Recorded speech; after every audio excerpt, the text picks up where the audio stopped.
నా బిడ్డ, నేను ఎవరో నీకు తెలియకపోవచ్చు, కాని నీ గురించి నాకంతా తెలుసు.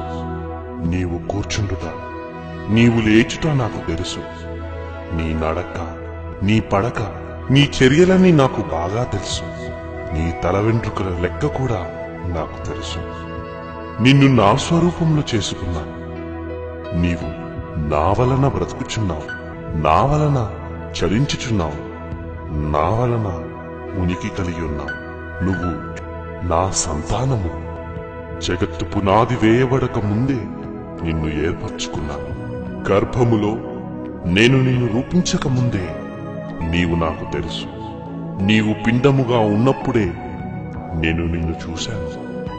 నీకు కలిగిన ఎముకలన్నీ నాకు మరుగై ఉండలేదు. నీ అంతరింద్రియములను నేనే కలుగజేశాను. నీ తల్లి గర్భముందు నేనే నిన్ను నిర్మించాను. నీ దినములన్నింటినీ నా గ్రంథంలో రాసుకున్నాను. నీకోసం నేను సూర్యచంద్ర నక్షత్రాదులను, భూమి ఆకాశములను, పశుపక్షాదులను, ఫలవృక్షములను సృజించాను. కాని నాకు నీ పట్ల ఉన్న ప్రేమను ఎరుగక దాన్ని నమ్మకున్నావు. ఈ సృష్టిని చూసి చెప్పు, నేను ప్రేమాస్వరూపిని కానా? నా ప్రేమను నీపై కుమ్మరించాలన్నదే నా కోరిక. నేను ఎందుకు ఇంత ప్రేమను చూపుతున్నానా అని అనుకుంటున్నావా? నీవు నా బిడ్డవు, నేను నీ తండ్రిని.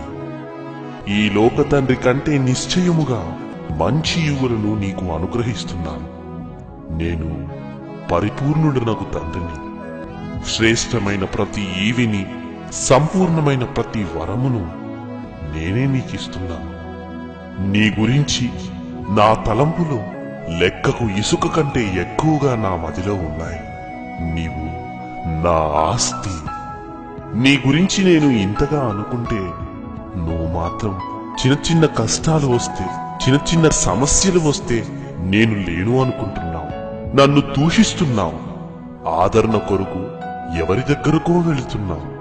బిడ్డ, నీ కష్టాలలో, శ్రమలలో, కన్నీళ్లలో, ఇబ్బందులలో నేను ఇచ్చు ఆదరణకు మించిన ఆదరణ ఎవరైనా ఇవ్వగలరా? నేను గొప్ప ఆదరణకర్తను కానా? విరిగిన హృదయం కలిగున్నావా? నీ మనస్సు నలిగిపోయిందా? బాధపడకు, నీకు నేనున్నాను. ఒకరోజు నీ కన్నుల నుండి ప్రతి బాష్ప బిందువును తుడిచివేస్తాను. ఈ భూమిపై నీవు నా కొరకు అనుభవించిన బాధలన్నిటినీ తుడిచేస్తాను. నేను నిన్ను ప్రేమించు నీ తండ్రిని. నా కుమారుడును, నీ అన్నయ్య అయిన యేసుక్రీస్తు కూడా నిన్ను ప్రేమిస్తున్నాడు. ఈ సృష్టిని చూసి నా ప్రేమను అర్థం చేసుకోవట్లేదని క్రీస్తును మీ కొరకు పంపాను. క్రీస్తు నా స్వరూపం.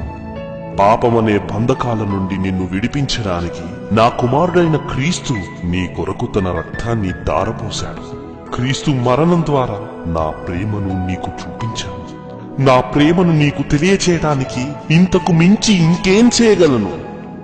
నీ ప్రేమను సంపాదించుకోవాలని నేను ప్రేమించిన నా కుమారుణ్ణి నీ కొరకు త్యాగం చేశాను. నీకోసం ఇన్ని చేశాను కదా. అయితే నాకు రెండు కోరికలున్నాయి. తీరుస్తావు కదూ?